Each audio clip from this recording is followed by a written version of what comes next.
আল্লাহ পাক রব্বুল আলামিন বলেন, আল্লাহ নুরুস সামাওয়াতি ওয়াল আরদ, তিনি সপ্তম জমিনের মধ্যে একটা নূর। তারপরে আল্লাহ কি বলেন, নুরুন আলা নূর, সেই নূর হতে তিনি আর একটা নূরকে সৃষ্টি করেছেন, যিনি হলেন নূরে মোহাম্মদ মুস্তাফা সাল্লাল্লাহু তাআলা আলাইহি ওয়াসাল্লাম। হুজুর পাক সাল্লাল্লাহু তাআলা আলাইহি সাল্লাম তিনি বলেন, আমি হলাম আল্লাহ নূরে একটা নূর, এবং সেই নূরের দুটি অংশ, এক অংশ হলো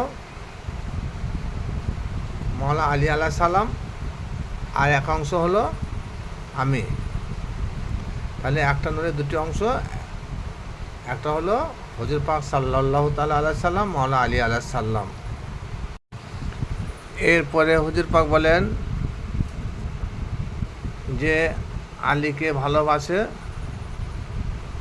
সে আমাকে ভালোবাসে, যে আলীর শত্রুতা করে আল্লাহ তুমি তার শত্রুতা করো। এরপরে আবার কি বলছেন আল্লাহ নবী, যে প্রকৃতপক্ষে যারা আলীরকে বেশি ভালোবাসেন তারাই হলেন মুমিন, আর যারা আলীর প্রতি দুশমনি করে তারা হলো মুনাফিক। তাহলে আলীকে যারা ভালোবাসে তারা মুমিন, আর যারা ভালোবাসে না, যারা শত্রুতা করে, তারা হলো পাক্কা মুনাফিক।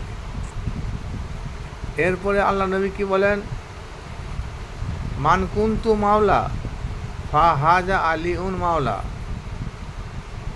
সাহাবীদের সম্মুখে, 100 লক্ষ সাহাবীদের সম্মুখে তিনি বলেন, ও আমার প্রিয় সাহাবীরা, আমি কি তোমাদের মাওলা নয়? সকল সাহাবীরা তখন এক বাক্যে হ্যাঁ বলেছিলেন। তারপরে তিনি কি বলেন, মান কুনতু মাওলা ফা হাজা আলিউন মাওলা, আমি যাদের যাদের মাওলা, আমার বর্তমানে আলীও তাদেরই মাওলা। কিন্তু বর্তমান সাহাবীরা সেটা মানতে পারল না। যদি মানতে পারত তাহলে খলিফা পদে সর্বপ্রথম মাওলা আলী আলাইহিস সালামকে বসাইতেন। তিনাকে না বসিয়ে বাকি এই জলিল কত যা সাহাবী এরা গদিনে মারামারি করেছিল। এখানে মূল বিষয়বস্তু হলো গোলামকে আগে দিয়ে মাওলা বা প্রভু বা অভিভাবককে পেছনে বসিয়ে দিল।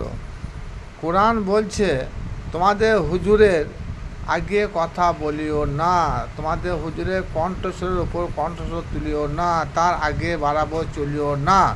তাহলে সাহাবীরা মাওলানা আলী আলাইহিস সালামকে সেই সম্মান দিল না, যে সম্মান হায়াতে জিন্দিগিতে হুজুর পাক সাল্লাল্লাহু তাআলা আলাইহি সাল্লাম তিনি দিয়ে গেছেন। এরপরেও হুজুর পাক কি বলেন, আনা মাদিনাতুল ইলম ওয়া আলী ওয়া বাবুহা, আমি হলাম জ্ঞানের শহর, আর সেই শহরের একটা মাত্র দরজা, সেই দরজাটা হলো মাওলানা আলী আলাইহিস সালাম। হুজুর পাক সাল্লাল্লাহু তাআলা আলাইহি সাল্লামের সঙ্গে যদি কেউ কিছু লেনদেন করতে চায়, কথা বলতে চায়, দেখা করতে চায়, তাহলে সর্বপ্রথম মাওলানা আলী আলাইহিস সালামের সঙ্গে সাক্ষাৎ করতে হবে, পারমিশন নিতে হবে।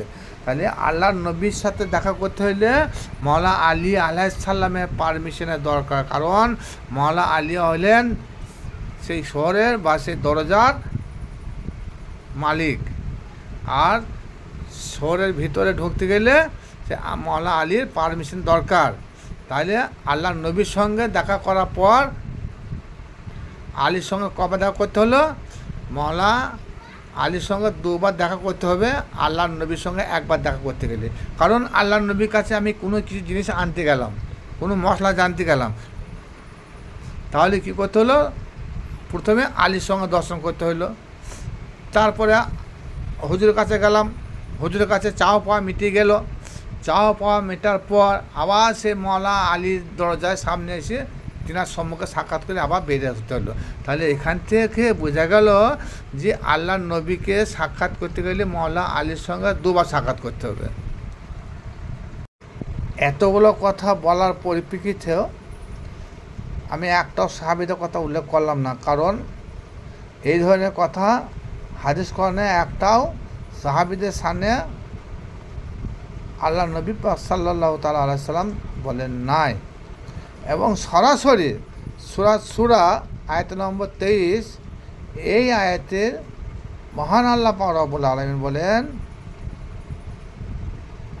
কুল লা আসআলুকুম আলাইহি আজরান ইল্লাল মাওয়াদ্দাতা ফিল কুরবা।